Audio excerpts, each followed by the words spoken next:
Okay, so hi, this is the Elite Dangerous 3.3 Beta 1.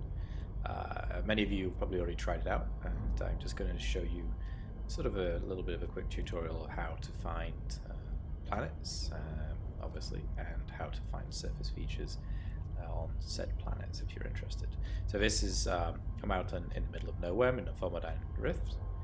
So let's just get started. So what I'm going to do is I'm in an Anaconda fit for exploration, and I'm just going to go into combat mode here. So this is like your default mode, and I'll switch to analysis mode, and then I'll do a pulse scan. You can also do this from the actual system scanner as well. I like to do it out here, and then I go into the scanner.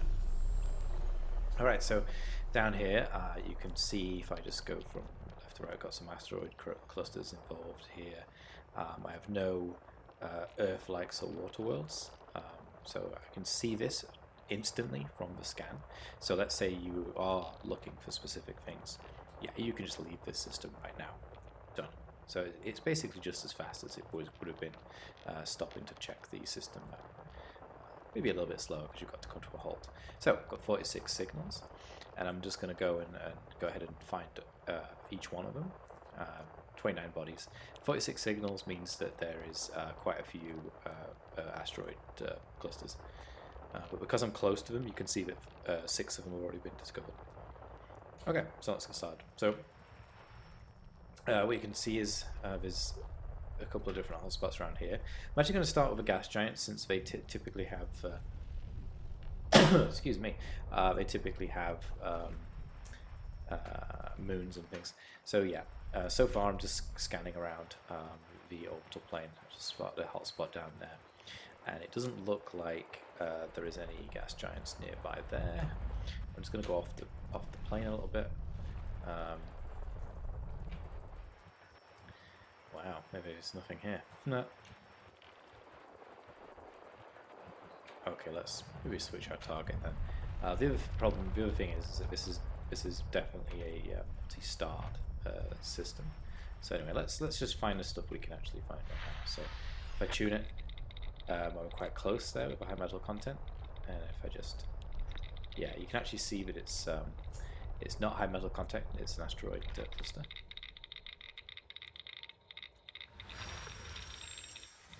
And again, like they showed on the live stream, for these things, you don't actually have to wait for them to resolve. You can just literally scan them like that. And in the case of asteroid clusters, I'm not really that interested in them. I'll just try and get rid of them, so to speak. So let's have a quick look around. There's one over here. Yep. Okay. Okay, right, so what I'm going to do now is there's quite a few different signals over here, and I'm still in the asteroid clusters, so there seems to be quite a few of them. Whoa, there's quite a load. This is going to be where most of the adventure is. Okay. Yeah. Let's get rid of all these. Might clean up the search a bit.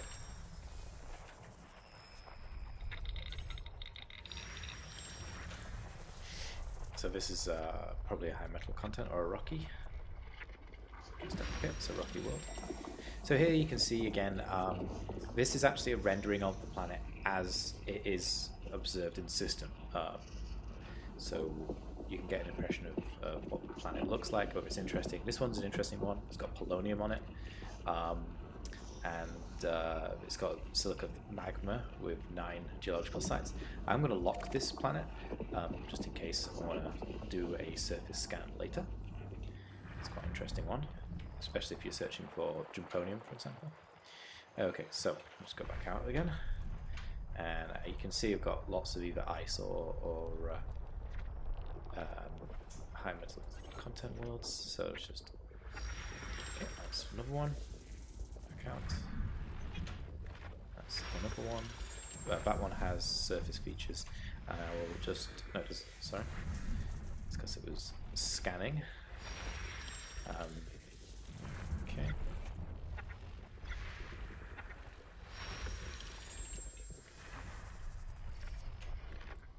So again, you'll see me just adjusting things as I hone in. This one has, oh, this is a potato world, that's quite cool. So this one definitely has surface features. It has selenium on it, which is also quite useful for engineering. Some quick weight.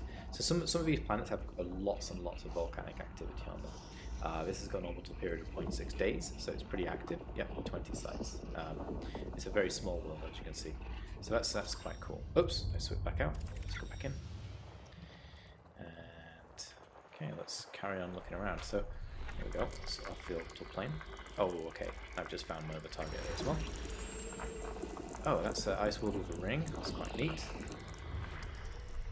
And you can see this cluster of objects here. This is most likely a gas giant. I'm exactly right. Okay. And as I was saying about the sound, you can also hear that.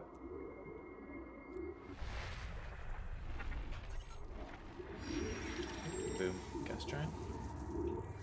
Okay.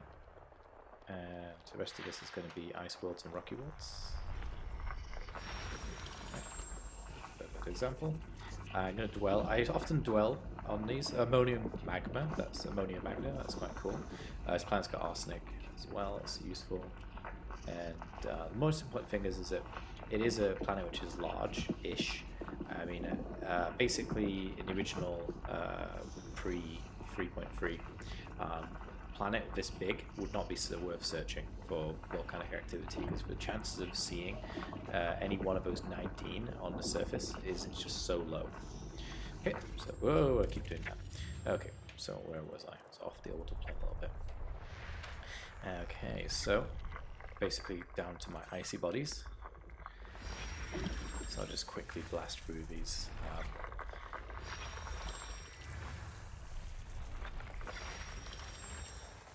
That's about it. Yep. Okay, so this one is going to be the other gas giants. Yep.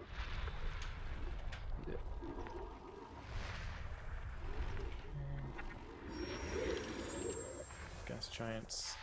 The rest of it's going to be either icy or asteroids. That's interesting. Water geysers. In fact, I often dwell on these planets because basically anything with volcanic activity or a landable do have the possibility of having like organics on them and things like this, depending on their. See, that's very active. 46 features, depending on their type and their temperature and the kind of system that you're in. Yeah. Right, so nothing on the surface. Nothing on the surface. I keep doing that. It's because on my binds I have two joystick button bind. I keep accidentally pressing. And it's the same as my zoom out key, basically. Nothing. Nothing.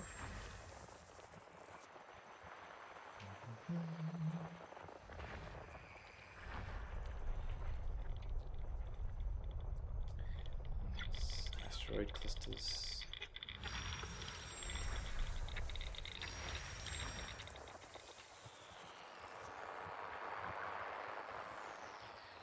We'll be in the middle of here. Okay, so yeah, now we've got this orbital plane. It's a bit easier to see. And this is a couple of asteroid clusters.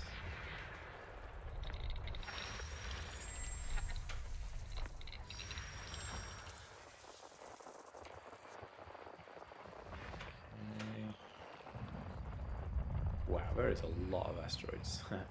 Okay, the rest of the planets around this binary system out here.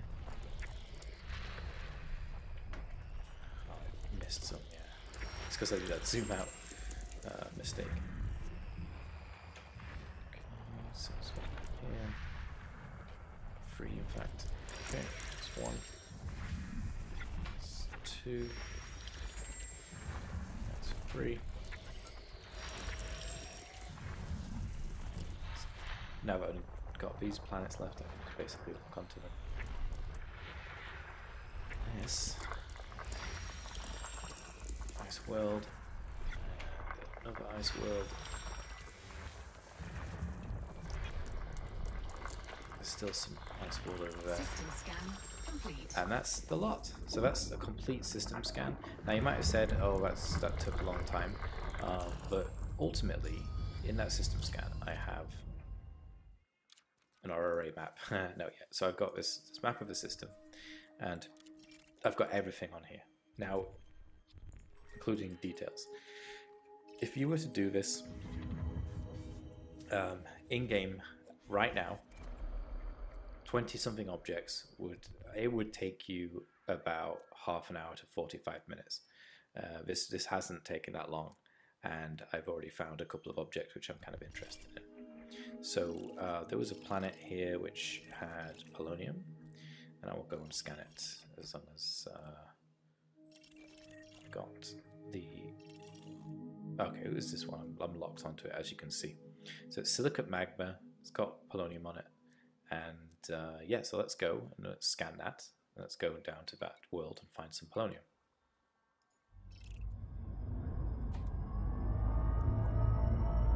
Oh, it's 136 kilo light seconds away. So yes, I will pause this recording and I'll catch you guys in a second.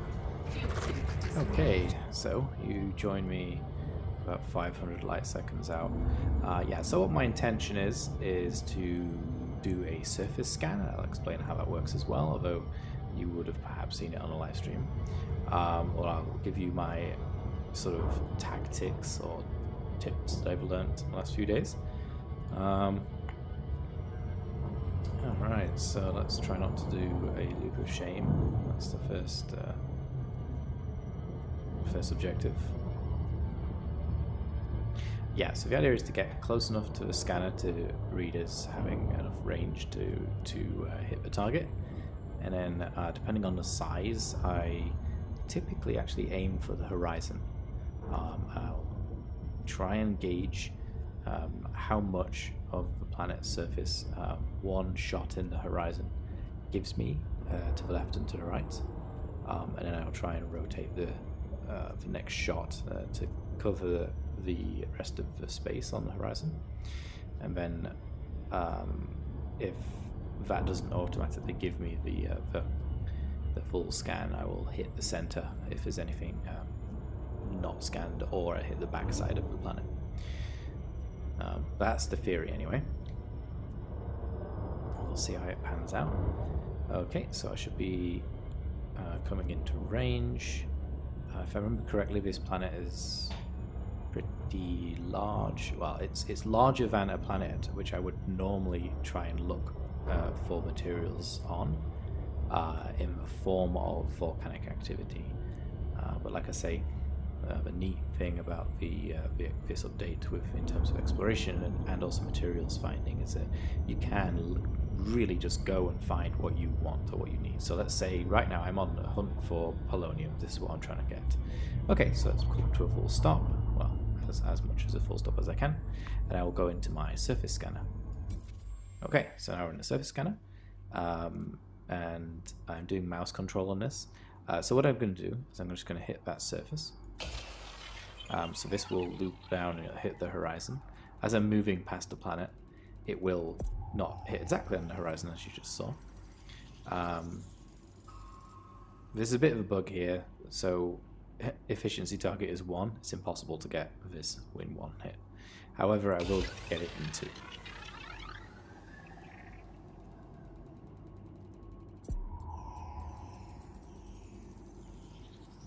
There we go. Surface scan complete. So now I've got a surface scan, and now I can go back to my normal view. Here you can see it says 9 geological sites, and I can actually see them. So there's a couple of these different geological sites. What I'm going to do is I'm going to flip back to combat mode, and I'm actually going to get one on the day side. I don't really want to be rummaging around on the night. Okay, so I think I'll just choose this one here. I haven't looked at what the surface looks like around here. Let's have a quick look. Okay, yeah. I don't like to have to fight too many like surface features. And here you can see that it's around a canyon-like area. It's not too unexpected. And so you can also see that when you approach the surface, it becomes transparent, so you can then actually see what the surface features and colour of the planet is. Okay. So again, when dropping onto a planetary surface, what I typically will do is nose up a little bit away from the target. And the reason is just basically that when we finally get to our dropout range, the target will be right underneath you if you plan it correctly.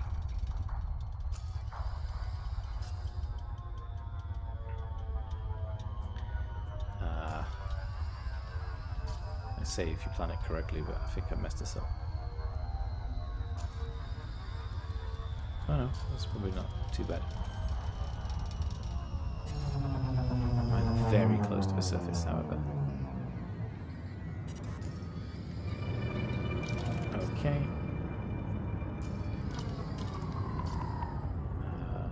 I will just quickly take a look. Where is it?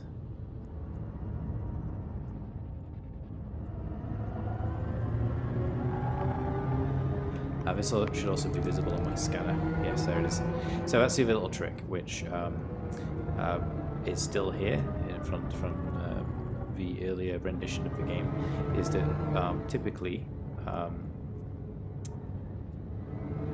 volcanic sites appear as very small blue points of interest, and so again that's a good way of making sure that you're in the right area. So there you go, straight ahead. Ah, yes, of course, it is straight ahead. And then we have some sort of beautiful smoke plumes. I've noticed, I don't think it might be a bug, it might be a shading bug, or the way that the engine selects the colour. But I've noticed on some ice worlds that the rocky sort of thermals or geyser plumes sometimes are really starkly coloured and oddly textured compared to the background. Again, it could be a bug, or it could just be how it is as a consequence of like the engine. Either way, here we go. We just found some volcanic activity, and I'm going to see if I can put this anaconda down. So if you see a cut here, it's because I took half an hour to put this down. There's a little bit of a gap I can see here, so I'm going to try and just get it in between here. This is unsuitable terrain, but we'll see. Oh yeah, there we go. Not bad. Okay, so let's deploy the SRV. And like I said, I'm after polonium, so yeah, so basically there's different types of surface materials when you get into geological sites. So here you see a crystalline structure. These are typically pretty standard. Yeah, and as you can see, these big surface features. Nice.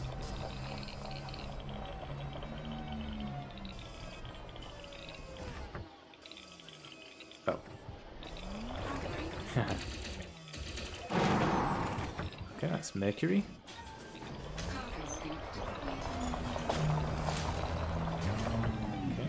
Mercury. So that's like the crystalline structures.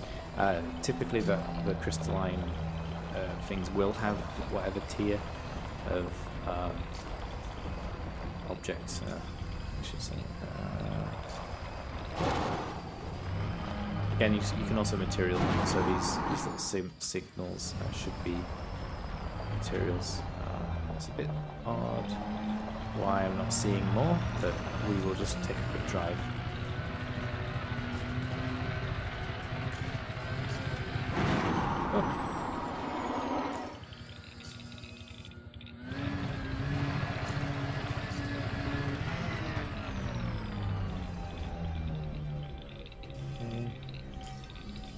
Crystalline fragments.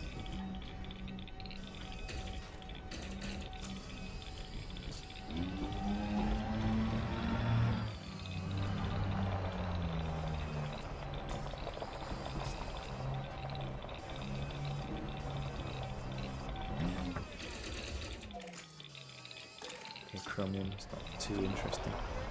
Oh. Oh. Oh.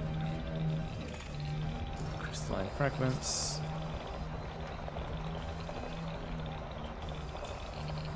Precious cobble. So what I'm actually looking for is the one which typically is quite nice and has the highest tier is needle crystals. And there's typically like a few of them per site. Come on.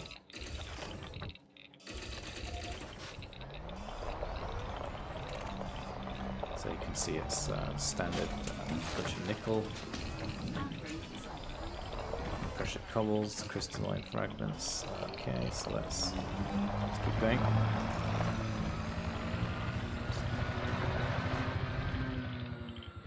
Yeah, as you can see, these sites are fairly extensive. So that's why I actually prefer when I'm searching for these sites, ones which aren't on massive surface features.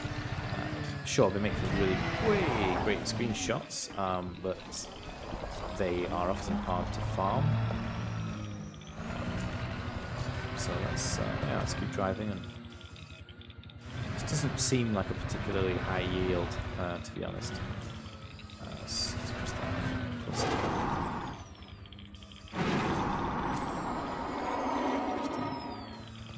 crystalline fragments.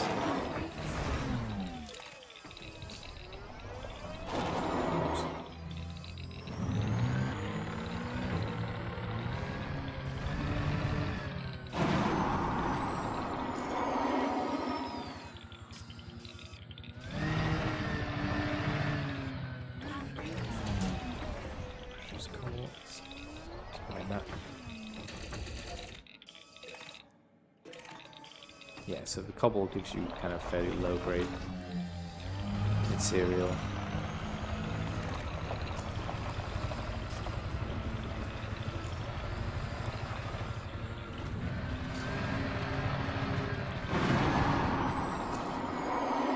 Needle crystals, here we go.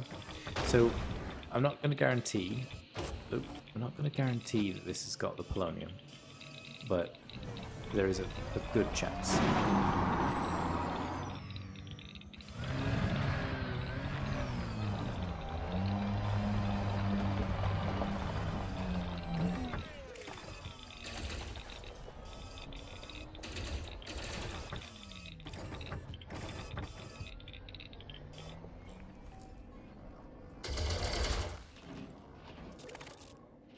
Okay, again, that's mercury. The needle crystals on this side. And that is polonium. So there you go. That's basically my short and sweet handy guide of finding materials post 3.3. Again, I hope that a lot of people find this useful, and I also hope that this gives you an impression of the sorts of things out there for explorers in 3.3. I mean, look at the size of that.